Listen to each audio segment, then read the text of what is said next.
Assalamualaikum warahmatullahi wabarakatuh. Selamat pagi anak soleh dan soleha semuanya. Sudah siap belajar hari ini?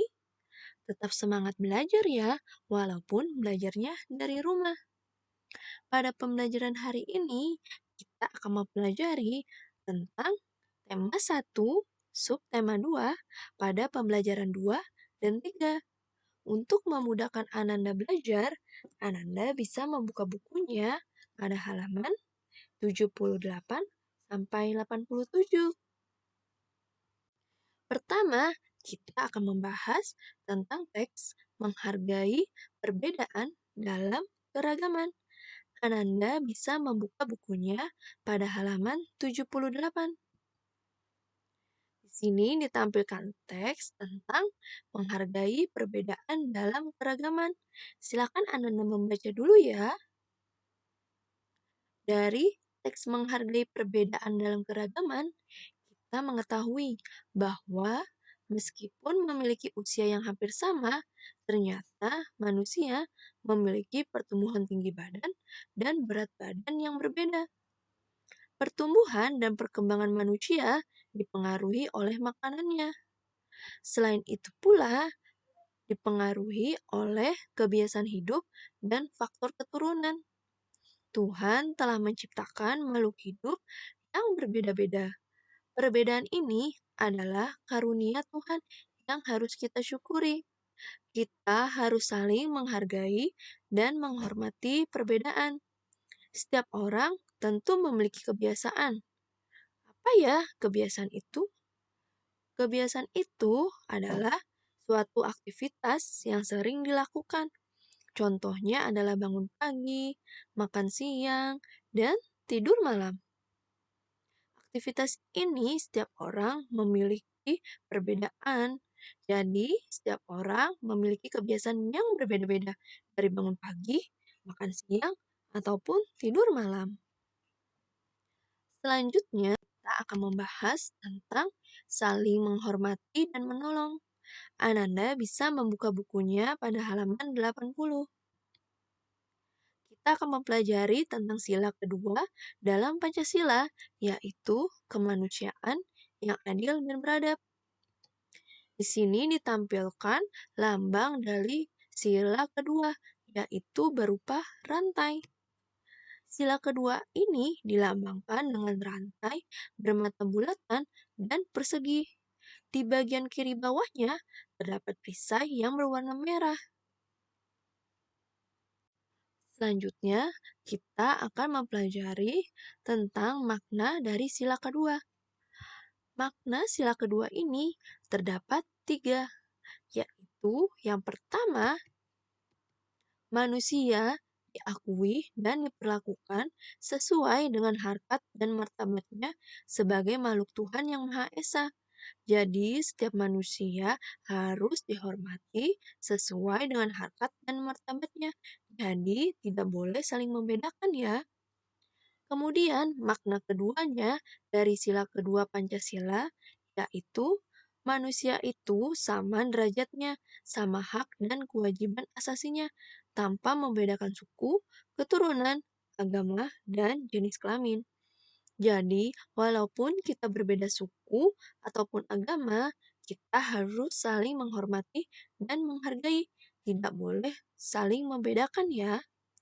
Dan yang terakhir yaitu melakukan kegiatan kemanusiaan dan berani membela kebenaran dan keadilan.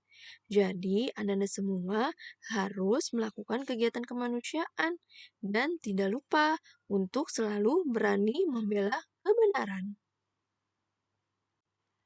Selanjutnya, kita akan membahas tentang makanan sehat. Ananda bisa membuka bukunya pada halaman 86. Apa ya makanan sehat itu? Makanan sehat itu adalah makanan yang mengandung gizi seimbang, kaya akan serat, serta mengandung zat yang dibutuhkan untuk pertumbuhan dan perkembangan tubuh. Dilihat dari kandungannya, ternyata makanan sehat itu ada beberapa bagian. Makanan sehat pula biasa disebut dengan makanan 4 sehat 5 sempurna. Kandungan yang terdapat dalam makanan sehat 4 sehat 5 sempurna ini antara lain yang pertama yaitu mengandung karbohidrat. Jenis makanan yang mengandung banyak karbohidrat ada di nasi, jagung, dan singkong. Kemudian kandungannya lagi adalah protein. Contoh makanan yang mengandung protein antara lain daging, ikan, dan telur. Selanjutnya yaitu mineral. Mineral ini banyak tergantung pada sayur-sayuran. Selanjutnya yang keempat ada vitamin. Vitamin banyak tergantung pada buah-buahan. Contohnya seperti ada buah jeruk yang mengandung vitamin C. Dan yang terakhir yaitu berupa susu. Jadi, makanan 4 sehat 5 sempurna ini adalah makanan yang terkandung karbohidrat, protein, mineral, vitamin, dan susu. Jadi, apabila kita memakan nasi beserta mengandung ikan dan juga kita memakan sayur-sayuran, buah-buahan, dan susu, berarti kita sudah makan makanan yang sehat, yaitu makanan sehat, 4 sehat, 5 sempurna. Selanjutnya, kita akan membahas materi tentang memecahkan masalah sehari-hari yang melibatkan penjumlahan. Di sini terdapat soal, yaitu di tempat penyimpanan milik seorang pedagang terdapat 357 karung beras. Pedagang itu mengisi lagi dengan 335 karung beras. Berapa ya jumlah beras yang terdapat dalam penyimpanan beras tersebut? Caranya, kita harus mengetahui bagaimana menyelesaikan soal ini. Apakah ditambah, dikurang, dikali, atau dibagi? Dari soal ini, kita mengetahui bahwa pada awalnya seorang pedagang itu mempunyai 357 karung beras. Kemudian pedagang tersebut mengisi lagi 335.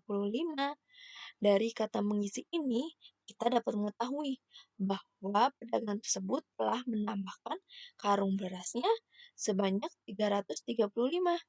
Jadi, cara menyelesaikan soal ini adalah dengan cara ditambah atau penjumlahan. Kita dapat menghitungnya dengan cara bersusun pendek. Sebelumnya, kita telah mempelajari bagaimana cara menyelesaikan penjumlahan dengan bersusun pendek. Pertama, kita tuliskan terlebih dahulu angka 357. Kemudian, kita tambahkan dengan 335. Pertama, kita hitung pada bagian belakangnya, yaitu pada bagian satuan. Di sini, satuannya angkanya ada 7 ditambah 5. Kita hitung 7 ditambah 5 adalah 12. Cara menuliskan 12, yaitu pertama, kita tuliskan angka satuan dari 12, yaitu angka 2. Lalu, sedangkan angka puluhannya, yaitu angka 1, kita simpan pada bagian tempat puluhan sesuai tempatnya puluhan. Selanjutnya, baru kita jumlahkan pada bagian tempat puluhan, yaitu 1 ditambah 5, lalu ditambah 3. Setelah kita tambahkan, hasilnya adalah 9. Terakhir, kita baru jumlahkan pada bagian tempat ratusan, yaitu 3 ditambah 3. Hasilnya adalah 6. Jadi, hasil penjumlahan dari 357 ditambah 335 adalah 692. Hasil jawabannya bisa kita tuliskan pada kolom jawaban. Bagaimana? Ananda bisa kan mengerjakan ini? Selanjutnya, untuk tugas hari ini, Ananda diberikan tugas untuk mengerjakan buku pada halaman 88. Nah, di sini Ananda menyusun menu makanan pagi, siang, dan malam yang mengandung makanan sehat. Tadi kita sudah membahas tentang makanan sehat, apa saja yang terkandung pada makanan sehat. Selanjutnya, Ananda diberikan tugas pada buku halaman 89, yaitu Ananda hanya mengerjakan pada soal nomor 1 dan 2 saja ya. Selamat mengerjakan untuk Ananda semua. Terima kasih.